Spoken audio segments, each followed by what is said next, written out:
Back. The show is back, and that is the Double RT Boxing Show. I am your host, Mr. A. This is Ready Talk Boxing. As the year comes to an end, I want to say thank you all to those who have supported me, gave the subscriptions to the channel, and to the Angry Irishman, I'm sorry, I missed the date. The date came up on me faster than I remembered. Sorry about that one. Now, this is I apologize to him. He asked for a request and the date went past my head. Sorry about that one, Irishman. Now, this video, this segment of the show is a breakdown and prediction for the WBC World Light Flyweight Championship, with champion Shiro taking on number 11, Gilberto Pedoroza. Now, Shiro, quiet little guy he is, he has had himself a fantastic 2017. Maybe with a little more popularity, he might be, you could even say he might be a fighter of the year.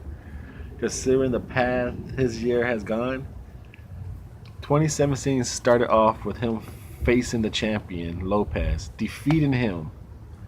His next fight, his first defense, he fought number 3. Defeated him. And now he's going to finish the year off taking on number 11. A good closeout fight. You fought the champion. You fought number 3 after that.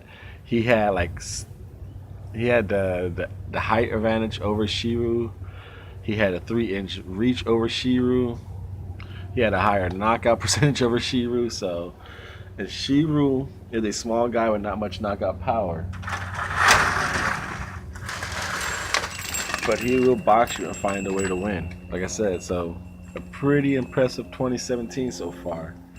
And if he closes out this fight against a Gilberto Pedoroza, that'll be, you could say, almost 3 top 10 victories. But like I said, this is number 11. But it's a nice way to go out, considering you took out the champ and you took out the number 3 on your next. Could have been a voluntary fight. No, he said, I fight number 3. So good job on Shiro going out like a champion.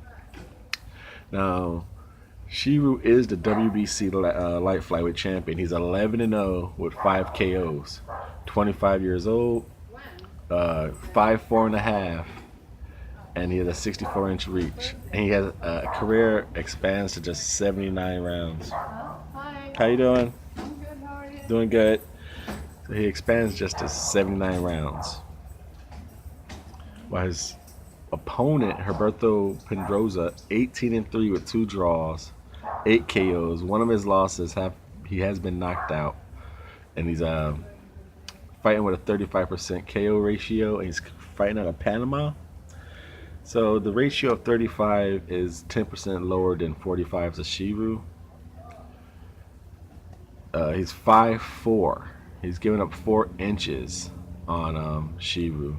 So these last fights, Shiro has either been the shorter man or almost very similar in height. So he's closing out the year with a ranked number 11 opponent and a 4-inch height advantage. Now, in his last fight, when he fought, I forgot the guy's name. Starts with his last name was a P, I believe, too. But the number 3 opponent, that was a hard fight for Shiro. He had the power on Shiro. He had the height, the reach, and he was dropping bombs. And Shiro found a way to win.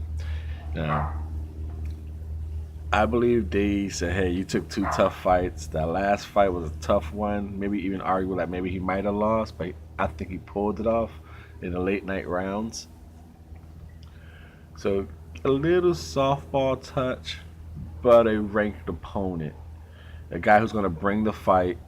Gilberto brings the fight. He comes with 3-piece combinations, and he's gonna bring action, but he just doesn't have the power to threaten Shiro like his previous two opponents. So a nice way to close out the year for him and his team.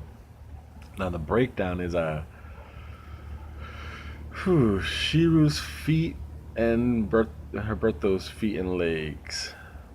Both these fighters are gonna be like right in front of each other for the most part. Shiro can use side to side lateral movement if he needs to.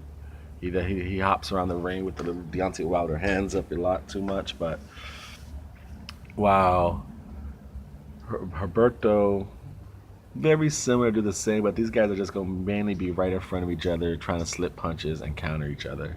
But they both could use decent hops to this lateral movement. I'm going with just in front of you slipping punches. Very similar, very similar. This guy's gonna get hit. Both these guys are gonna get hit. Um, who has the better leg movement and feet?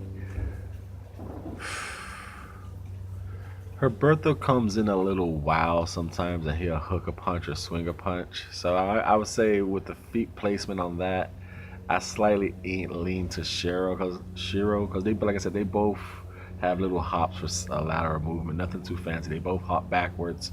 You know, Shiro sometimes with his hands up, and that bleeds into his defense.